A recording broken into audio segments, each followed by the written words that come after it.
72 లక్షల జిఎస్టి నోటీసులు. క్షౌరశాల అంటే ఒక సెలూన్ అనమాట. విజయవాడ పంజా సెంటర్లో చిన్న క్షౌరశాల సెలూన్ నడుపుతున్న శ్రీనివాసరావుకు 72 లక్షల పన్ను కట్టాలంటూ జిఎస్టీ అధికారుల నుంచి నోటీసు వచ్చాయట. ఆయన బ్యాంక్ ఖాతాను సైతం అధికారులు ఫ్రీజ్ చేశారు. తాను 40 ఏళ్లుగా విజయవాడలో చిన్న సెలూన్ బతుకుతున్నానని, విశాఖలో కోట్ల వ్యాపారం చేసినందుకు లక్షల్లో జిఎస్టీ బకాయిలు కట్టాలంటూ నోటీసులు ఇచ్చి వేధించడం ఏంటి అంటూ బాధితుడు లబోదిబం అంటున్నారు.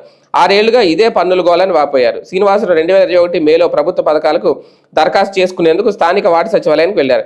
ఆయన వివరాలను ఆన్లైన్లో పరిశీలించిన సిబ్బంది, విశాఖపట్నం కేంద్రంగా మీకు వ్యాపారం ఉంది, జిఎస్టీ కూడా కడుతున్నారు, సంక్షేమ పథకాలు వర్తించవంటూ చెప్పడంతో శ్రీనివాస్ కంగు తిన్నారు.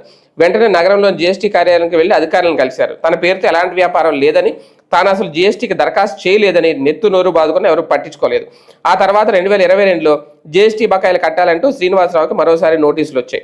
మళ్ళీ అధికారులను కలిసి చెప్పినా ఎవరూ స్పందించలేదు. విజయవాడ 2వ పట్టణ పోలీస్ స్టేషన్లో, నగర పోలీస్ కమిషనర్ కార్యాలయంలోనూ ఫిర్యాదు చేసిన స్పందన శూన్యం. తాజాగా ఈ ఏడాది ఫిబ్రవరిలో శ్రీనివాసరావుకు బ్యాంక్ ఆఫ్ మహారాష్ట్రలో ఉన్న అకౌంట్ ఫ్రీజ్ అయినట్లు మెసేజ్ వచ్చింది. బ్యాంకుకు వెళ్లి ఆరాధిస్తే జిఎస్టీ అధికారులు నోటీసులు ఇవ్వడం వల్లే ఖాతా స్తంభింపజేశామని చెప్పారు. ఆ తర్వాత 72 లక్షలు కట్టాలంటూ శ్రీనివాసరావుకు జిఎస్టీ అధికారుల నుంచి నోటీసులు వచ్చాయి. ఆయన ఆధార్, పాన్ కార్డు వివరాలతో ఎవరో జిఎస్టీ లైసెన్స్ పొంది విశాఖ కేంద్రంగా భారీగా వ్యాపారం చేసి పన్ను ఎగ్గొట్టి వెళ్ళిపోయినట్లు తెలుస్తోంది. ఇది అంటే ఇక్కడ చాలా జాగ్రత్తగా ఉండాలి. ఎక్కడ పడితే అక్కడ ఆధార్లు, పాన్ కార్డులు ఇచ్చేయకూడదు. ఆధార్ కార్డులు జిరాక్స్ తీసుకున్నప్పుడు కూడా ఒక్కొక్కసారి జిరాక్స్ వేస్ట్ అయిపోతున్నప్పుడు అక్కడ వదిలేసి వచ్చేస్తూ ఉంటాం. అది పోయింది కదా అవసరం, అలా వదలకూడదు. అన్నిటికంటే ఇప్పుడు మస్క్ ఆధార్ అని ఉంది.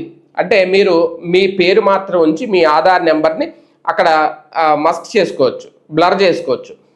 ఆ ఆధార్ కూడా యాక్సెప్టబుల్లే దేనికైనా సరే. అది